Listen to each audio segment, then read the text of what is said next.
दोस्तों, जय हिंद, जय भारत, जय छत्तीसगढ़, जय जोहार।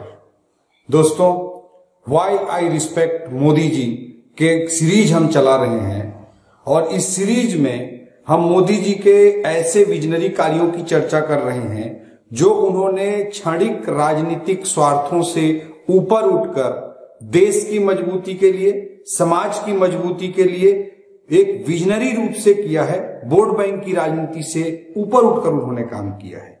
ऐसे कार्यों को इस सीरीज के माध्यम से मैं सामने ला रहा हूं और यही कारण है जिसके कारण कहीं ना कहीं मैं मोदी जी से प्रभावित हुआ।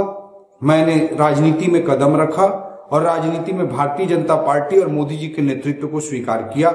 ऐसे ही कुछ कार्य हैं जिनके कारण मुझे लगा कि भारत के विकास के लिए एक विजनरी नेतृत्व द्वारा एक महायज्ञ किया जा रहा है और उस यज्ञ में मुझे भी आहुति देनी चाहिए, ये सोच मेरे मन में आया था। दोस्तों, इस कड़ी में आज के एपिसोड में मैं चर्चा करने जा रहा हूं जब गुजरात के मुख्यमंत्री के रूप में मोदी जी कार्य कर रहे थे, उस समय के उनके एक बहुत ही डेडिकेटेड एफर्ट जो ग्रामीण क्षेत्र के किसानों के लिए बिजली की दृष्टि से था।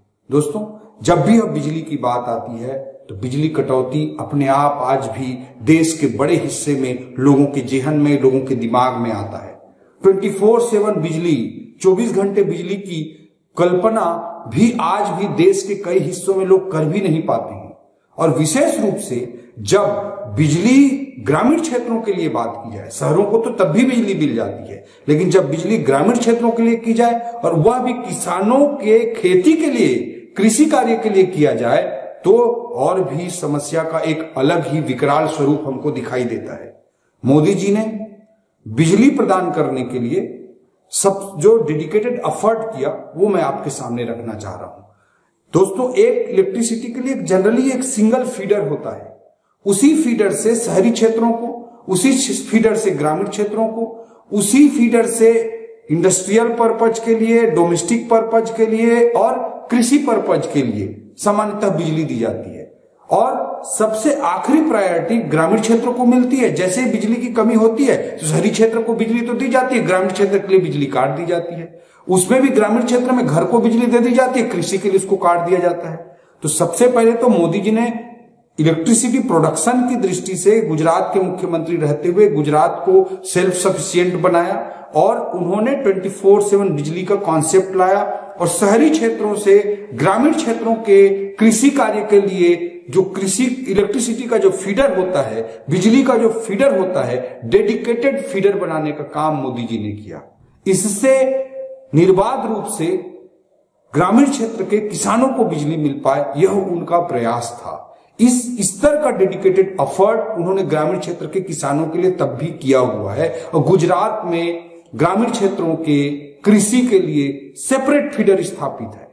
और जबकि देश में यह कल्पना कर पाना भी अधिकांश राज्यों के लिए बहुत मुश्किल है। जब वो देश के प्रधानमंत्री बने 2019 में पूरे देश में भी उन्होंने ग्रामीण क्षेत्र के कृषि के लिए सेपरेट डेडिकेटेड इलेक्ट्रिसिटी फीडर की बात प्रारंभ की। हालांकि बहुत सारे मुख्यमंत्री उनके राज्य की स्थितियों के कारण अभी भी तैयार नहीं है, लेकिन उन्होंने इस तरह का डेडिकेटेड एफर्ट किया था जो मैं मानता हूं कि बहुत ही विजनरी और बहुत ही देश, समाज, कृषि, किसान को मजबूत बनाने वाला कदम था। हम ऐसे ही कार्यों की चर्चा इस सीरीज में कर रहे हैं और अपने छोटे राजनीतिक स्वार्थ के लिए, क्षणिक राजनीतिक लाभ के लिए, वोट बैंक की राजनीति के लिए तो नेता कई तरह के कार्य करते हैं, लेकिन मोदी जी ऐसे विजनरी कार्य करते हैं जिसके कारण मैं उनसे प्रभावित रहता हूं और इसी कारण से आई रिस्पेक्ट मोदी जी। मेरे मन में उनके लिए सम्मान है, विशेष सम्मान है और इसीलिए इस सीरीज में मैं ऐसे बिंदुओं को आपके सामने भी रख रहा हूं। Why I respect Modi ji series में आज की सीरीज में इतना ही। जय हिंद, जय भारत, जय छत्तीसगढ़, जय जोहार।